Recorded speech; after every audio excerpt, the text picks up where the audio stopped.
बार फिर छलका पैमाना, भाजपा प्रदेश अध्यक्ष के आवास का भी किया घेराव। आने वाले दिनों में आंदोलन तेज करने की दी चेतावनी।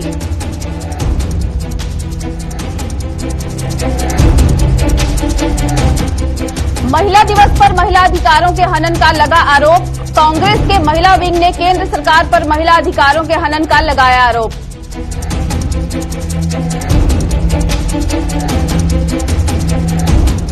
और पहाड़ी भाषियों ने सरकार पर लगाया भेदभाव का आरोप। पहाड़ी स्पीकिंग सर्टिफिकेट के वितरण पर उठाए सवाल।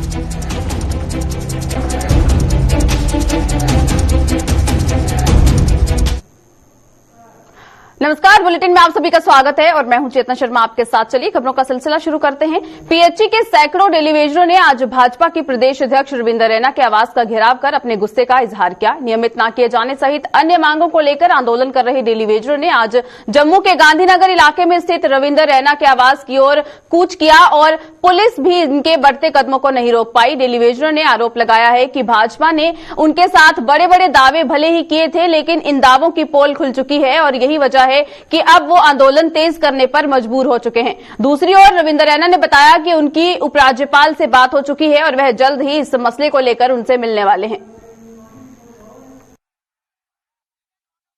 ऊपर हमारी एलजी साहब से वार्ता हुई थी, उन्होंने बोला था डीडीसी इलेक्शन थी, इलेक्शन होने के बाद तुरंत हम सबसे पहले आपकी 3 डिमांडें पूरी करेंगे।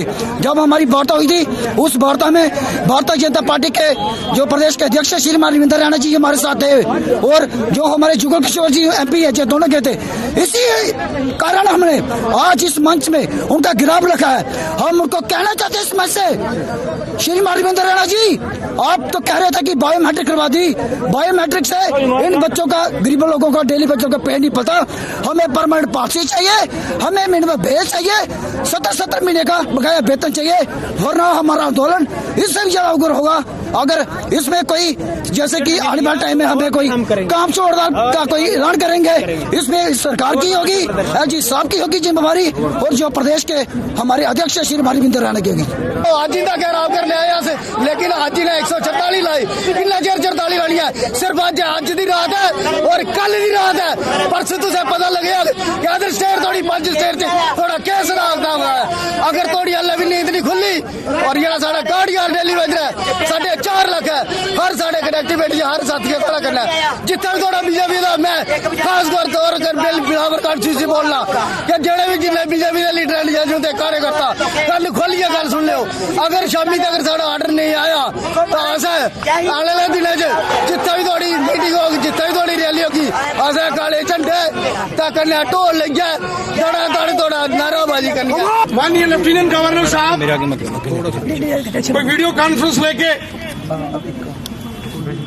विभागीय स्तर के कोई विषयों में व्यस्त है। उन्होंने कहा कि मैं यहाँ से व्यस्तता के बाद तुरंत आपसे फोन पर बात करता हूँ।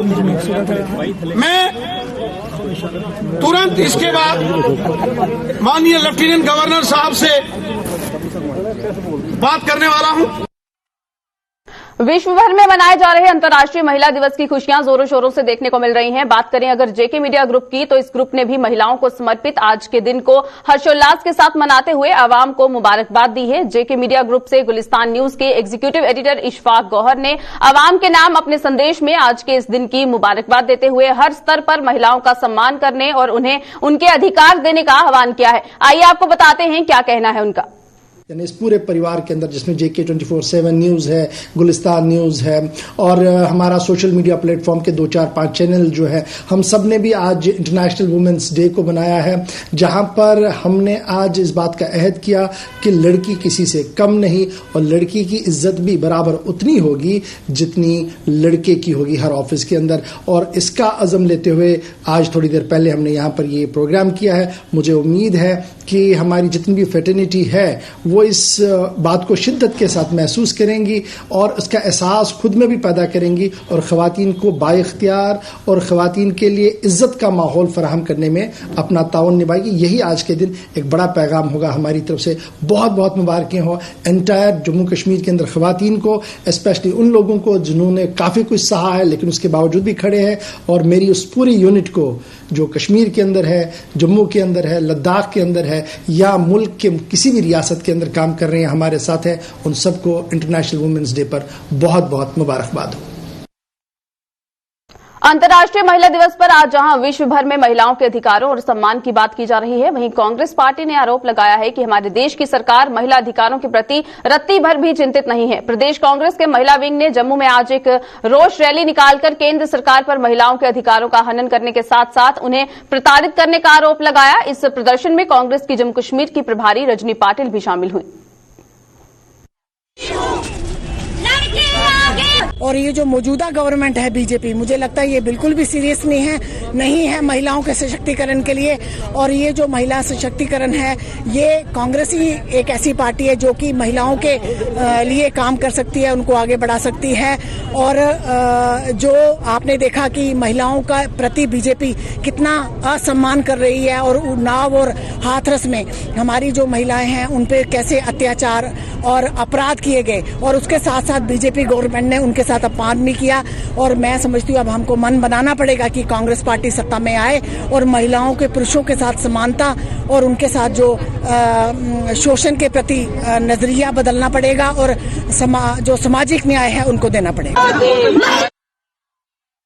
जम्मू में आज पीओके जेके डिस्प्लेस्ड पहाड़ी स्पीकिंग फोरम ने प्रदर्शन किया। इस दौरान फोरम ने सरकार पर पहाड़ी भाषी लोगों के साथ भेदभाव करने का आरोप लगाया। फोरम के नेता ओपी खजूरिया ने आरोप लगाया कि सरकार केवल पुंछ राजौरी के पहाड़ी भाषी लोगों को ही पहाड़ी स्पीकिंग सर्टिफिकेट जारी कर रही है, जबकि जम्मू सांबा और कठुआ सहित अन्य जिलों में रहने वाले ऐसे लोगों को ये सर्टिफिकेट नहीं दिए जा रहे हैं। उन्होंने कहा कि सरकार इस भेदभाव को दूर कर जम्मू कश्मीर के सभी पहाड़ी भाषी लोगों को ये सर्टिफिकेट जारी करने की मांग की, ताकि वो भी इसका लाभ उठा सके। कि जम्मू कश्मीर के अंदर पहाड़ी स्पीकिंग पीपल जो लोग हैं उनको सर्टिफिकेट इशू किया जा रहा है और उसके ऊपर बड़ी सियासत हो रही है, जिसके अंदर 4% रिजर्वेशन है सरकारी नौकरियों में।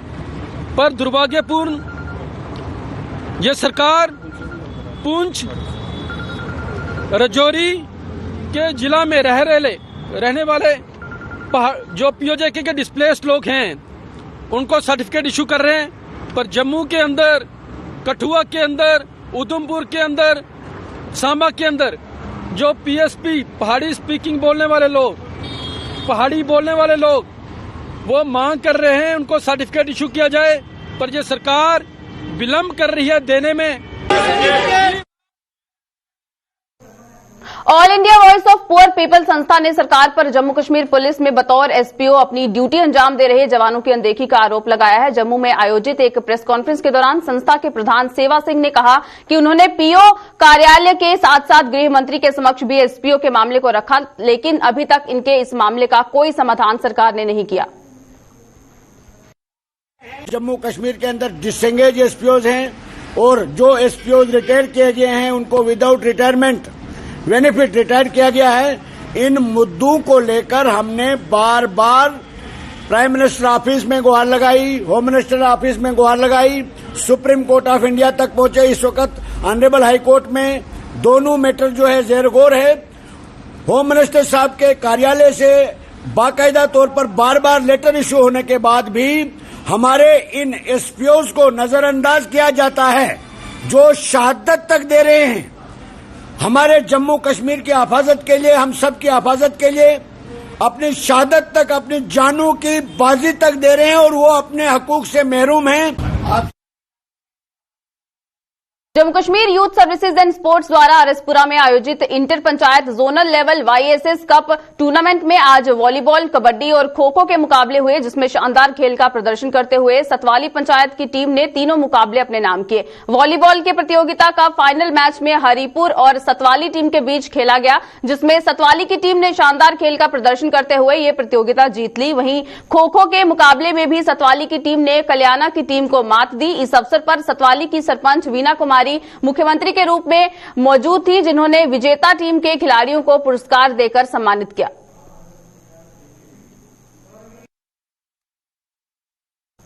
चोरों चोरों के दिन ब दिन बुलंद हो रहे हौसलों को पस्त करने में पुलिस पूरी तरह से विफल साबित हो रही है। चोरों ने बीती रात एक बार फिर बिश्नाह बड़ी ब्राह्मणा मार्ग पर एक दुकान को निशाना बनाने के साथ साथ बिश्नाह के डोलिया इलाके में भी एक दुकान में सेंध लगाई और माल उड़ाकर रफू चक्कर हो गए। हालांकि बड़ी ब्राह्मणा पुलिस ने बीरपुर के किक्कर मोड़ इलाके से एक चोर को गिरफ्तार कर उसके कब्जे से बिजली के सरकारी पोल बरामद कर लिए, जिनकी कीमत 2.5 लाख रुपए बताई जा रही है। चोर की पहचान प्रदीप कुमार निवासी उत्तर प्रदेश के रूप में की गई है, जो मौजूदा समय में बड़ी ब्राह्मणा के तेली बस्ती इलाके में रह रहा है। क्योंकि चोरियां दिन ब दिन बड़ियां हो रही ने इत्थे, पुलिस वाले भी थोड़ा करना चाहिए, लोगों का भी सहयोग होना चाहिए पूरा। हर दुकान पर ना कोई 5-7 दुकान 10 दुकानों में चौकीदार रखना चाहिए। मतलब पुलिस करा रही अपनी कार्रवाई, मतलब कार्रवाई इन्नी नहीं हो रही है जिन्नी के चाहिए सानू। चोरियां दिन ब दिन बड़ियां बढ़ जा रही हैं, सब चिट्टे की वजह करने सारी चोरियां जिहड़ियां हो रही हैं। सर ये कोई अच्छा वो नहीं है, आए दिनों में होता ही रहता है सर जी। डेली कोई ना कोई, कभी बड़ी ब्राह्मणा, कभी सरोर, कभी जख, कभी कालू चक, प्रमंडल मोड़, डेली का ये काम है सर। ऐसे इसमें पुलिस वालों को कुछ ना कुछ करना चाहिए। पुलिस वाले पता नहीं क्या करते रहते हैं, रात को डेली पेट्रोलिंग होनी चाहिए ताकि चोरों को डर रहे कि रात को क्या पता कब पुलिस वाले आ जाएं। ऐसा कुछ है ही नहीं है, इधर कोई आता नहीं है जाता नहीं है। तो पुलिस वालों चोरों के दिल खुल गए हैं, वो शरेआम वो कर रहे हैं। दिन दहाड़े भी कर जाते हैं सर चोरी, ये तो रात का हुई है लेकिन दिन को भी कर जाते हैं। इसलिए पुलिस वालों को कुछ ना कुछ करना चाहिए, इसके लिए कड़ी से कड़ी वो करनी चाहिए। आरएसपुरा पुलिस ने सरकारी सीमेंट की कालाबाजारी का पर्दाफाश करते हुए एक व्यक्ति को गिरफ्तार किया है। गिरफ्तार किए गए व्यक्ति की पहचान पूर्णचंद पुत्र मंगाराम के रूप में की गई है। जानकारी के मुताबिक पुलिस को आरएसपुरा से सटे संदरपुर गांव में एक मकान के निर्माण कार्य में सरकारी सीमेंट का उपयोग किए जाने की सूचना मिली थी, जिसके बाद पुलिस ने दबिश देकर मौके से 600 सरकारी सीमेंट के बैग बरामद किए और एक व्यक्ति को धर दबोचा। पुलिस ने मामला दर्ज कर इस मामले की तहकीकात शुरू कर दी है। सुचेतगढ़ के गांव जगवाल में चोरों ने एक मकान को अपना निशाना बनाते हुए वहां से नकदी और सोने के जेवरात पर हाथ साफ कर दिया। स्थानीय लोगों के मुताबिक क्षेत्र में ये ऐसी पहली घटना है जब चोरों ने चोरी की घटना को अंजाम दिया है। उस तो बाद ये अपने जी मेरे पिंड जंगवाल और तलाड़ पंचायत मेरे ख्याल पहली बारी चोरी है जी। घर दिने दोपहरी आके किसी ने चोरी की है। ये थोड़ा बहुता जरूर किसी का हथ है जो इनके घर आंदा जाता होगा, जो भी है। अं भी पिंड वाले मिल के और अं पुलिस अगे भी रिक्वेस्ट करने और अपने सारे इलाके अगे रिक्वेस्ट करने भी ये आने वाली वारदात है जी, इन्हें आने तो बचाओ अपना। जम्मू कश्मीर ओलंपिक एसोसिएशन ने जेएनके के ताइक्वांडो एसोसिएशन को डिस्क्वालीफाई करने के विरोध में जम्मू में आज प्रदर्शन किया। जेएनके के ताइक्वांडो एसोसिएशन ने जम्मू कश्मीर ओलंपिक एसोसिएशन की इस कार्रवाई का विरोध करते हुए उपराज्यपाल से इस मामले में हस्तक्षेप करने की मांग की है। ताइक्वांडो एसोसिएशन के सदस्यों के मुताबिक उन्होंने जम्मू कश्मीर को ऐसे कई खिलाड़ी दिए हैं जिन्होंने राष्ट्रीय और अंतर्राष्ट्रीय स्तर पर देश और प्रदेश का नाम रोशन किया है। उन्होंने कहा कि ओलंपिक एसोसिएशन के इस कदम से एसोसिएशन के साथ जुड़े खिलाड़ियों में रोष है और इसका असर उनके प्रदर्शन पर पड़ रहा है। आज जेएनके ताइक्वांडो एसोसिएशन ने प्रोटेस्ट किया है जेएनके ओलंपिक एसोसिएशन के खिलाफ, क्योंकि जम्मू कश्मीर ओलंपिक एसोसिएशन ने बिना किसी नोटिस के आज जम्मू कश्मीर ताइक्वांडो एसोसिएशन को डिस्क्वालीफाई कर दिया। अपनी जो लिस्ट जो उन्होंने निकाली थी, आज हमारा विरोध है क्योंकि जम्मू कश्मीर ताइक्वांडो एसोसिएशन ने पिछले 30-35 साल से 1986 से बखूबी से अपना काम कर रही थी, क्योंकि जम्मू कश्मीर ताइक्वांडो एसोसिएशन के बैनर के नीचे बहुत से इंटरनेशनल और नेशनल मेडलिस्ट खिलाड़ी निकल चुके हैं। वो बहुत बढ़िया परफॉर्मेंस दे रही थी और राज्य को बहुत ज़्यादा पदक दे रही थी, चाहे राज्य को हो चाहे बात पूरे भारतवर्ष की हो। आज हमारी आपके मीडिया के माध्यम से एलजी साहब से यही मांग है कि इस मसले में इंटरवीन करें और जम्मू कश्मीर ओलंपिक एसोसिएशन ने जो नापाक हरकत की है इस पे जल्द से जल्द को स्ट्रिक्ट एक्शन लें और जम्मू कश्मीर ताइक्वांडो एसोसिएशन को जल्द से जल्द मान्यता दी जाए, क्योंकि कुछ खिलाड़ी इसके नीचे अभी आने वाले कई कंपटीशनों में खेलना है, चाहे सीनियर नेशनल हो, ऑल इंडिया इंटर यूनिवर्सिटी हो, वर्ल्ड यूनिवर्सिटी हो या और भी कोई विभिन्न प्रकार के जो कंपटीशंस हैं उनमें खिलाड़ियों ने खेलना है और उनकी इस नापाक हरकत की वजह से उनका मनोबल भी गिरा हुआ है और उनके परफॉर्मेंस में भी कटौती आ रही है।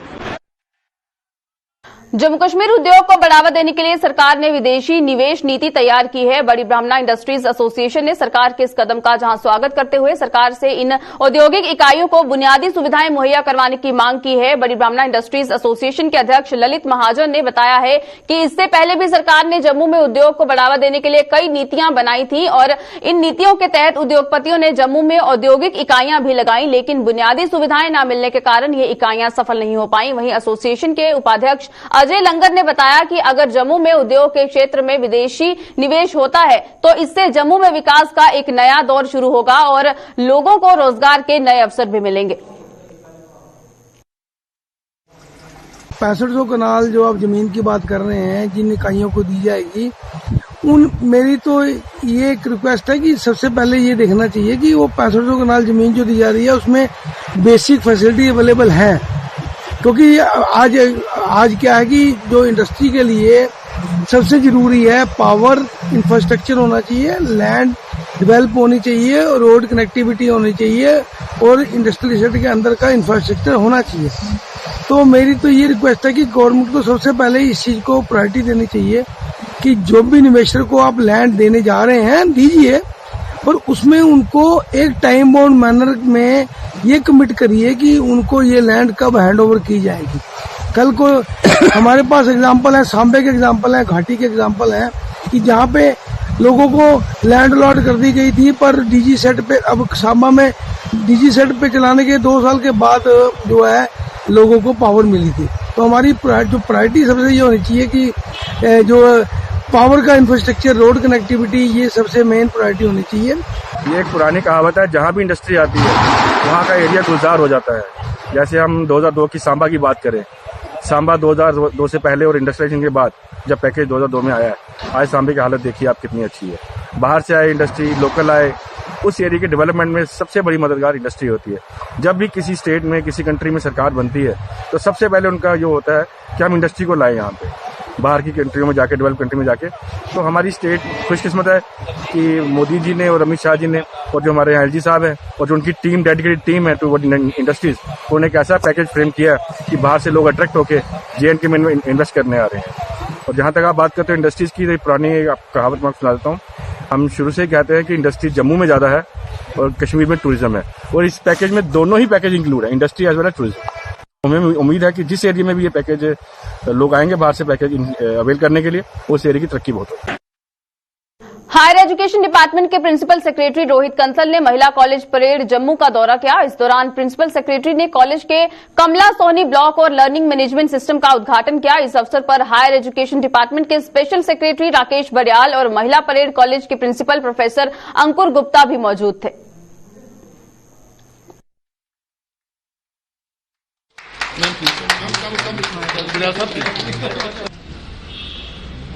हाँ, ये आज principal secretary higher education Shri Rohit Kansal ji college में आए हैं। उन्होंने 2 चीज़ों का उद्घाटन किया है। एक क्वालिटी एनालिटिक्स फ्रेमवर्क हमने लॉन्च किया, जो कि एक ऑनलाइन टूल होगा इंस्टीट्यूशन की बेटर मैनेजमेंट के लिए, क्वालिटी इंश्योर करने के लिए और स्टूडेंट्स की परफॉर्मेंस असेस करने के लिए, टीचर्स की परफॉर्मेंस असेस करने के लिए, फीडबैक के लिए, एलुमनाई फीडबैक के लिए, और उसमें बहुत सारे फीचर्स हैं स्टाफ की क्वालिफिकेशन मॉनिटर करने के लिए। तो ये सब स्टार्टिंग में 11 कॉलेजेस में लॉन्च किया गया है। लकीली आज गवर्नमेंट ने हमारा वेन्यू चुना है उसको लॉन्च करने के लिए। ये स्टार्टिंग में 11 कॉलेजेस के लिए स्टार्ट किया गया है। दूसरा, एक हमारी पुरानी बिल्डिंग थी जिसको रिनोवेट करके नया ब्लॉक बनाया गया है, जिसमें 3 क्लासरूम्स हैं और 3 रिसर्च लैब्स हैं। तो हमारा जम्मू डिवीजन ये पहला कॉलेज बन गया। यहाँ फंक्शनल रिसर्च लैब्स सेटअप की गई हैं लाइफ साइंसेज में। नहरों की सफाई की मांग को लेकर आरएसपुरा के गांव सलैड के किसानों ने प्रदर्शन किया। प्रदर्शन कर रहे इन किसानों का आरोप था कि क्षेत्र की तमाम नहरें गंदगी से भरी पड़ी हैं, लेकिन सिंचाई विभाग ने अभी तक इन नहरों की साफ सफाई के लिए कोई कदम नहीं उठाया है। इन लोगों के मुताबिक विभाग नहर में पानी छोड़ने से चंद दिन पहले साफ सफाई का काम शुरू करता है, जिससे नहरों की सफाई ठीक ढंग से नहीं होती और किसानों के खेतों तक पर्याप्त मात्रा में पानी नहीं पहुंच पाता।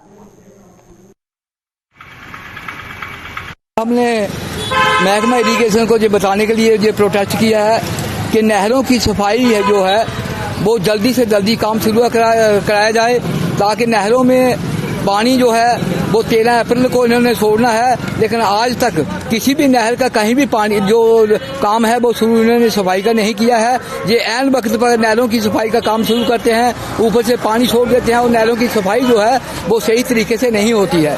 तो हम आज ये कहना चाहते हैं कि नहरों की सफाई का काम जो है वो जल्दी से जल्दी शुरू किया जाए, ताकि किसानों को किसी किस्म की कोई पानी खेतों में लगाने की कोई परेशानी ना आए। देवली से लेकर ये 13D जो है, देवली से स्लैड तक आती है और माइनर 13D जो चाकीजगतू टेल है, इन दोनों की सफाई कराई जाए जल्दी से जल्दी, ताकि लोगों किसानों को लाभ पहुंचे। मंदिरों के शहर जम्मू को सुंदर बनाने के लिए सरकार ने शहर के विभिन्न वार्डों में पार्कों का निर्माण किया है, लेकिन सही देखरेख न होने के कारण शहर की ये पार्क अपनी हालत पर आंसू बहा रहे हैं। ऐसा ही कुछ हाल शहर के रिहाड़ी इलाके में स्थित पार्क का है। स्थानीय लोगों के मुताबिक जेडीए और जम्मू नगर निगम की अनदेखी के कारण आज ये पार्क खस्ता हालत में है और नशेड़ियों का अड्डा बन चुका है। इन लोगों के मुताबिक पार्क में साफ सफाई की व्यवस्था न होने के कारण अब ये कूड़ेदान में तब्दील हो चुके हैं। मैं आज जेडीए डिपार्टमेंट म्यूनसिपलिटी विभाग को ये बताना चाहता हूँ कि जिस समय ये हमारे साथ जेडीए कॉलोनी काटी गई थी, जेडीए कॉलोनी के साथ ही ये जो है हमारा इन लोगों के लिए जेडीए पार्क बनाया गया था। बहुत अच्छा, बहुत खूबसूरत पार्क था। यहाँ पे हमारे बच्चे, बुजुर्ग, महिलाएं, बच्चियाँ यहाँ पे शाम को बैठती थी, आपस में वो करती थी। पर इस गवर्नमेंट ने इस पार्क का और इस जगह का ये हाल बना दिया है कि आज ये जो पार्क है ये नशे का केंद्र बन चुका है। अंधेरा होते ही लोग यहाँ पे आ जाते हैं, कोई ड्रग्स लेता है, कोई शराबें पी रहा है, कोई कुछ कर रहा है। और मैं आपको ये बताना चाहता हूँ कि आप जरा थोड़ा सा इसको घुमा के देख लें कि in the heart of city में ये लैंड जो है इसका बेड़ा गर्क हो रख दिया है। एक तरफ से हमारी जेएमसी वाले स्मार्ट सिटी बनाने की कोशिश कर रहे हैं, ये स्मार्ट सिटी की हालत है। यहाँ पे जगह जगह पे कूड़े पड़े हुए हैं। In the heart of city ये जो रोड साइड पे है, आप देखो लोग कैसे खड़े हैं, यहाँ पे ना कोई बैठने की व्यवस्था। ये आखना चाहते हैं पार्क पहले ही बने रहा, पहले भी अस बहुत खड़ोंदे थे ते हुण इत्थे बनी दा इत्थे जुए दा अड्डा ते कन्नै बनी दा शराब दा। अज बड़ी मेहरबानी सरकार अगे इयै बेनती करने आ बई इसी पार्क बनाया, अच्छा बनाया। अस बुजुर्ग लोग इत्थे शाम बेल्लै पहुंचे, दपैहरी पहुंचे, बस इन्नी मेहरबानी है, इन्नी रिक्वेस्ट है। पहले भी गार्डन बना हुआ था, ग्रिलें लगी हुई है, बूटे लगे हुए हैं और उसके बाद इसको खुर्द कर दिया गया। उसके बाद इन्होंने ट्रक अड्डा बना दिया। सिटी है ये ट्रक अड्डा नहीं होना चाहिए, चलो ट्रक अड्डा चला गया जहाँ से। यहाँ पर लोग शराब पीते हैं, बुरी हालत करते हैं, लोग टीके इंजेक्शन लगाते हैं। लेकिन जो जैसे बाकी वाले गार्डन बने हुए, कूड़े लगे हुए, बुजुर्गों के लिए जो वर्जिश के लिए सामान लगा होता है वो होना चाहिए। चलिए बुलेटिन में फिलहाल इतना ही, दीजिएगा इजाजत, नमस्कार।